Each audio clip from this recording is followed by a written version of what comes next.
Handicapper Steve here, handicapping the racing from Gulfstream Park here on Thursday. It is the 19th of March 2020. I'm going to look at the ninth race from Gulfstream, but before I get on to that, remember to please follow me on Twitter at HorseRacingKid5 for more selections for race courses around the world, and also join me this upcoming Saturday for my Louisiana Derby preview video from the fairgrounds.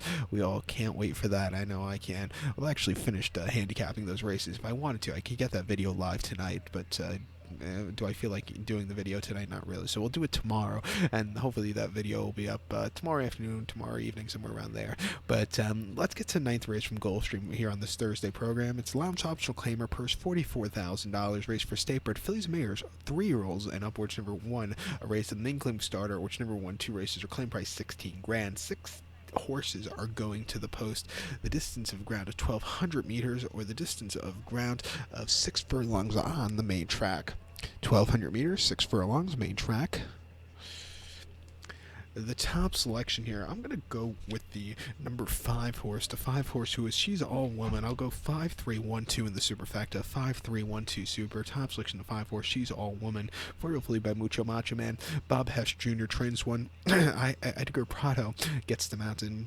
Before I get any further, Edgar Prado might be one of the nicest jockeys I've ever met in my life. Really the nicest guy. But the horse's most recent out came 23rd of February at Gulfstream, 6 furlongs off to 20. He finished second by 3/4 in length that day. This horse was with him early on. He had to lead for a very split portion, but then he came out erratic in the stretch. The winner, Flora Fancy, got to this horse that day, and but it had to be, Flora Fancy. If this horse would have went in front of her and beat her, this horse was definitely coming down, but she was erratic in the stretch. She got second. What can you do? Before that, at Gulfstream, 6.5 in a lounge race, start a lounge race, 35,000. Finished second by 2 lengths, and she sat back early. She closed up well for second. Not a bad race there. Keep in mind the winner was the next start-out winner. And then before that, Calder, 6 furlongs and claiming 35,000. He finished second by half a length, and was closing up well. 6.5 furlongs. If the distance was that day, probably would have won, but it wasn't a bad race. And then before that, Santina, 6 furlongs and claiming 32. A racetrack that was not playing towards closers that whole meeting. The horse finished 4th by 4 3/4 lengths, was wide and had nothing. Just, it was basically quicksand they were running on that back in October and November at Santa Anita. And then Del Mar, 6 furlongs and claiming 25, finished second by 4 1/4 lengths. Was towards back pack that day, but was really closing up well late.